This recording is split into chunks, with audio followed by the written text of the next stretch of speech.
नहीं खाइम खोवा में बा, नहीं मिसरी मलाई, नहीं खाइम खोवा में बा, नहीं मिसरी मलाई, धैले बानी हो जे पीस के लिया दाना। गणेश के मम्मी गणेश के मम्मी बस पाव भर भांग खिला दाना।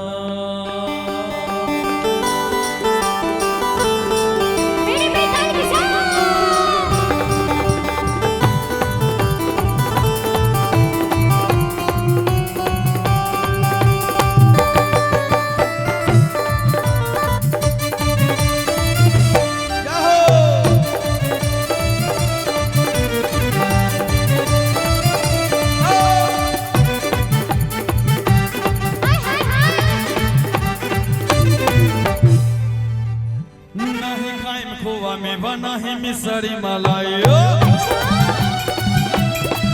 नहीं खाए खोवा में बना है मिसरी मलाई, नहीं खाए खोवा में बना है मिसरी मलाई, नहीं खाए खोवा में बना है मिसरी मलाई। थैले बानी हो जे, थैले बानी हो जे, थैले बानी हो जे पीस के लिया दाना। एक देश की मम्मी, एक देश की मम्मी बस पाव भांग खिला दाना। एक देश की मम्मी बस पाव भांग खिला दाना।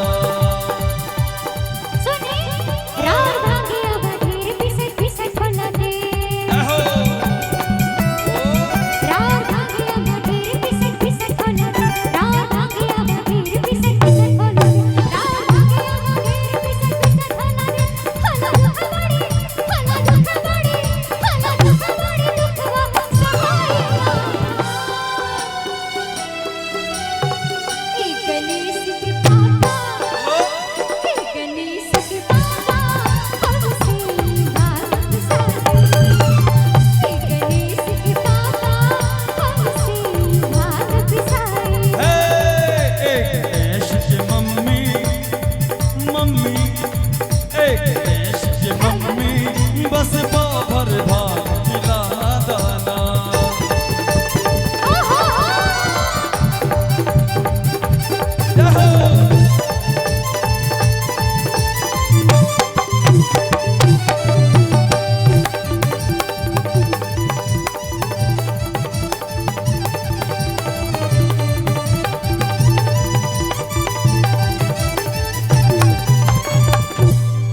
नहीं खाए में खोवा मलाई मिसरी,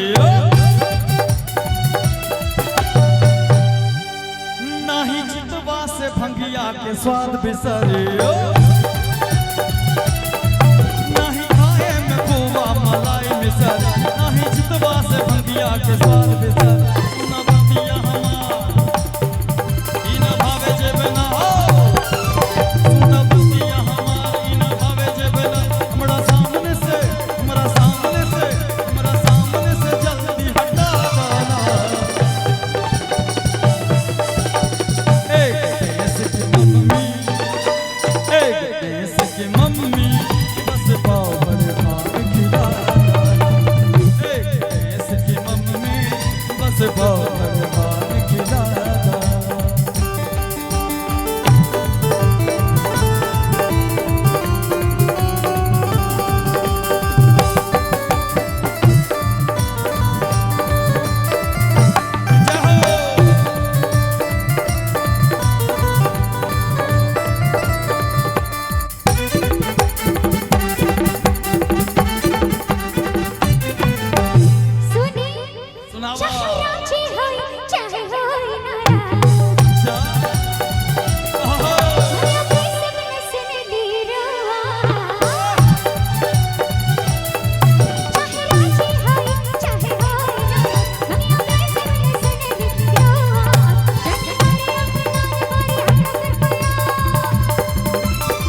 अच्छा बोला अगर भांग ना पिसब हाँ ना पिसब जा अच्छा भंगिया न देबू त गांजा मद हो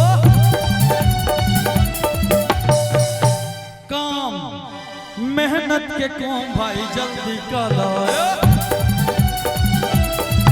अच्छा भंगिया न देबू त गांजा मद काम मेहनत के काम भाई जल्दी कर हो जब कहां चिलम लेके अब हमारी दम हो जब कहां चिलम लेके अब हमारी दम बस चार चिलम बस चार चिलम भाग तुम्हारा एक की मम्मी छोड़ो भांग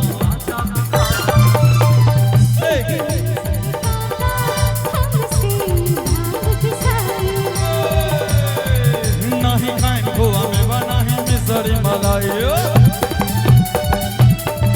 नहीं खाइन खोआ में बना ही मिसरी मलाई नहीं खाइन खोआ में बना ही मिसरी नहीं खाइन खोआ में बना ही मिसरी पहले बानी हो जे पहले बानी हो जे पहले बानी हो जे पीस के दिया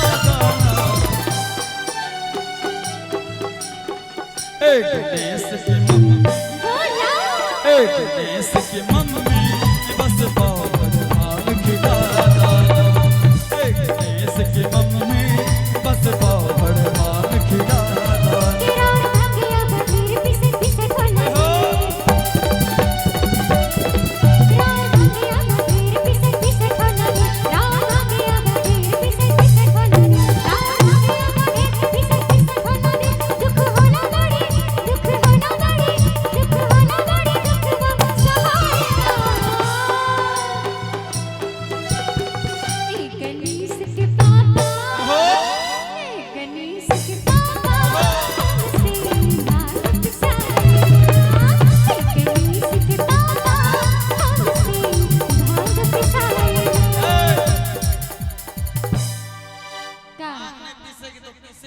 कुछ नहीं दाल बनाएंगे चावल बनाएंगे खीर बनाएंगे ये सब खाइए कि हम इतना आप सता रहे हम जा रहे हैं हम छोड़ के आपको जा रहे हैं जाएंगे ना अपने घर जाएंगे और कहाँ जहाँ से आप लाए थे अच्छा जी कि ना हमसे भगिया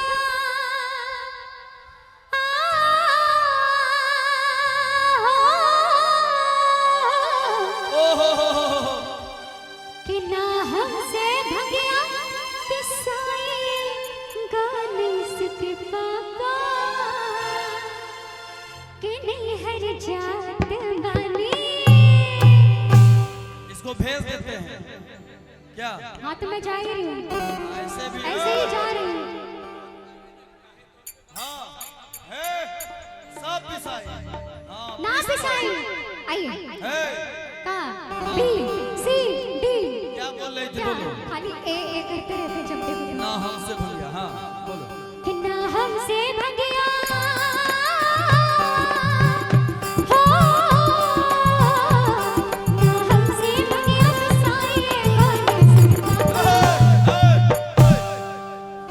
भांगो मिल गया आई कौन दिया जी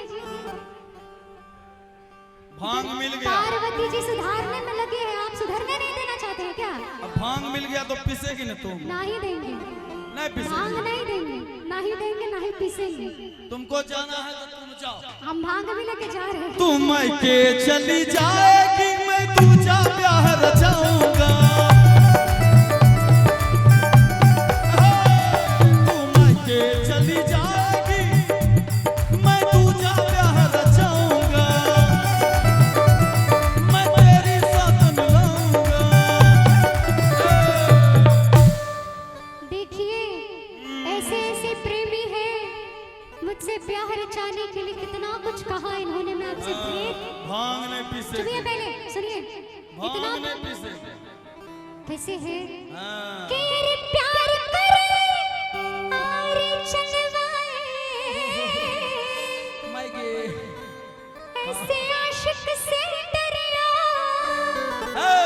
मैं तेरी सौतन लाऊंगा तुम देखते रहो मैं तेरी सौतन लाऊंगा तुम देखते रहो अरे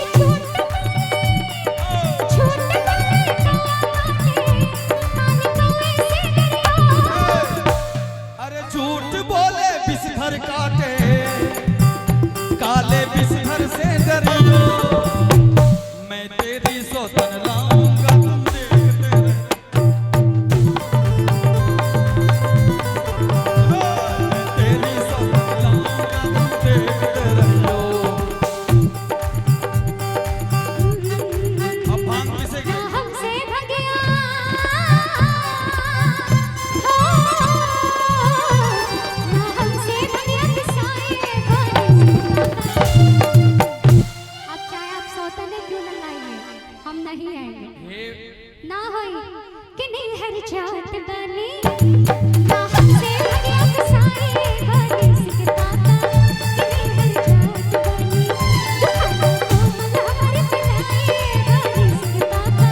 है?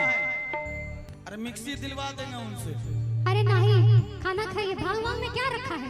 भांग खाते आप हमेशा मतौल रहते हैं। बीवी हे को क्या गौड़ा। चाहिए? का तनी भांग पीस के ले आए दा। ना ना हुई हमसे। दिन भर ले मिजाज बनाए दा। ना अना तो चल जाए कैलाश। हाँ जाओ। आ तू डमरू बजेते रही हो।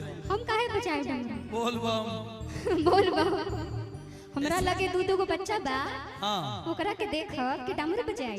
हाँ ये तो है, ता इसलिए का छोड़ेंगे न हम तेरा साथ ओ गोरा, मरते दम तक छोड़ेंगे न हम तेरा साथ ओ गोरा, मरते दम तक। मरते दम नहीं, अगले जन्म नहीं, सात जन्म नहीं, जन्म जन्म तक। सुनाइए। आप साथ देंगे तो मैं भी साथ दूंगी। कैसे? हाँ। छोड़ेंगे न हम, छोड़ेंगे न हम, छोड़ेंगे न हम तेरा साथ ओ गोरा, मरते दम। छोड़ेंगे न हम तेरा साथ ओ गोरा, मरते दम। ओ मरते दम नहीं, अगले जन्म तक, अगले जन्म नहीं, सात जन्म तक। सात जन्म नहीं, जन्म जन्म तक छोड़ेंगे न हम तेरा साथ ओ गोरा, छोड़ेंगे न हम तेरा साथ ओ गोरा, मरते दम तक। बोलिए हरा हरा महादेव। बोल बम। बोल बा।